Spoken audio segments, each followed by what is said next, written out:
නමෝ තස්ස භගවතු වරහතෝ සම්මා සම්බුද්දස්ස. සද්ධාවන්ත පින්වතුනි, අපි දේශනා කරන්නේ දෙතිස් මහා පුරුෂ ලක්ෂණ ගැන.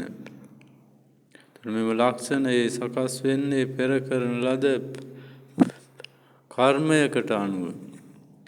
මේවයි දෙමාපියන්ගෙන් ලැබෙන ඒවා නෙමෙයි, ඥාන වලින් සකස් වෙන ඒවා නෙමෙයි, බීජ වලින් සකස් වෙන ඒවා නෙමෙයි, දෙයියෝ මැව්වා නෙමෙයි, ඉබේ පහළ වෙන ඒවත් නෙමෙයි.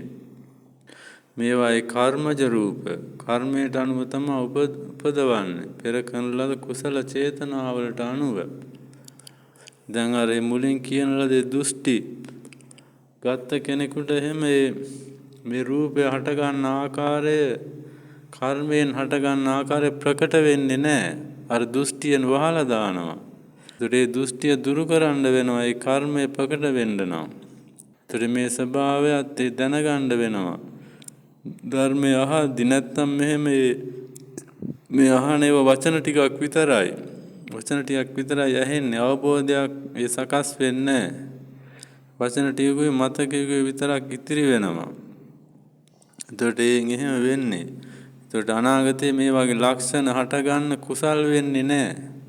සුගතිය යන ස්වභාවය සකස් වෙන්නේ නැහැ. ඒ විදිහට දැන් බුදුරජාණන් වහන්සේට තියෙන මහා පුරුෂ ලක්ෂණ දෙකක්. එක එක ලෝම ඌර්ණ රෝමෝ කියලා.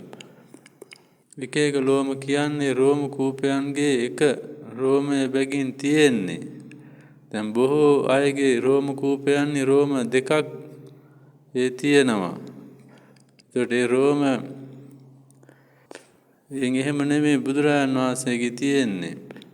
ඒක රෝම කූපයක එකයි තියෙන්නේ. ඒ රෝම දකුණට කරකිලා උඩ අතට හැරිලා පිහිටලා තියෙනවා. ඒ වගේ මේ දෙබැම අතර නලල මැද පිරිසිදු ඕසදී තාරකාවට සමාන වර්ණ ඇති, සිකුරු තරුවට සමාන වර්ණ ඇති ඉතා පිරිසිදු ගිතෙල් වල දමා තබන ලද සියක් වරක් පොළන ලද කපු පුළුණක් මෙන් ඉඹුල් පුළුන් වගේ සුදු පාට ඇතිගේ ඌර්ණ රෝමයක් තියෙනවා. දැන් ඒ වනාහි අතින් අල්ලාගෙන අදිනු ලබන කල්හි බාහුවෙන් අඩකට පමණ දික් වෙනවා. දිගහැරිය කල්හි දකුණට කැරකී අග උඩට සිටිනසේ පිහිටනවා. එතකොට රන් පළකයක් මත තබන ලද රිදී බුබුලක් සේ ඒ විදිහට රන් කලයකින් නික්මෙන කිරිධාරාවක් සේ ඒ සිකුරු තරුව වාගේ. එතකොට ඒ වගේ මේ අරුණාලෝකයෙන් ඒ ප්‍රභාමත් වූ සිකුරු තරුව මෙන් අතිශයින් බබලනවා. එතකොට ඒ විදිහට තමයි පිහිටලා තියෙන්නේ. එතකොට මේ ලක්ෂණය පහළ වෙන්නේ පෙර මුසාබස් හැරපියා මුසාබසින් වැළැක්කේ වෙයි. ඇත්ත කියන සුළු වූයේ වෙයි. ඇත්තෙන් නැත්ත ගලපන සුළු වූයේ වෙයි. තහවුරු බස් ඇත්තේ වෙයි. ඇදහිය යුතු බස් ඇත්තේ වෙයි. ලොව නොරවටන සුළු වූයේ වෙයි. මේ කර්මය කළ බැවින්, රැස් කළ බැවින්, බහුල ලෙස කළ බැවින් මේ මහා පුරුෂ ලක්ෂණය ලබනවා. එතකොට එක් රෝම කූපයෙහි එක් ලෝමයක් ඇත්තේ වෙයි. දෙබැම අතරෙහි සුදු පැහැති මොලොක් වූ පුළුන් රොදක් මෙන් වූ ඌර්ණ රෝම ධාතුව වෙයි. එතකොට මෙහි ආනිසංස නම් ඔහුගේ පිරිවර, ඔහුගේ අදහසට අනුව පවතිනවා. කියන දෙයට විරුද්ධ වෙන්නේ නැහැ.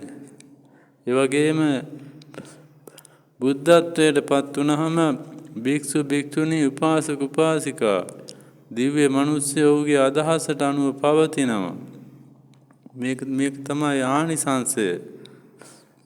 මෙහි ඒ කර්මය නම් බොහෝ කාලයක් සත්‍ය වචන කීම, මෙහි කර්ම සරික්කය නම් බොහෝ කාලයක් දෙආකාරයක් නැති කතාව දෙව් මිනිසුන් දැනගනීවායි මේ මහා පුරුෂ ලක්ෂණ දෙක පහළ වෙනවා.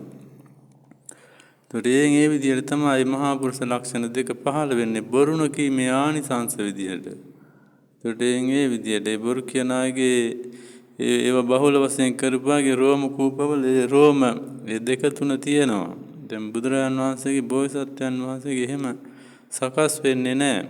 ඒ ස්වභාවය දැනගන්න ඕනේ. ඒ ස්වභාවය දැනගෙන මේ දුර්ලභ බුද්ධෝත්පාද කාලයේ මේ සද්ධර්ම ශ්‍රවණය යෝනිසෝ මනසිකාරයේ සංසාර දුකින් අත මිදීමට හේතු වේවායි සාදු කියලා ප්‍රාර්ථනා කරගන්න.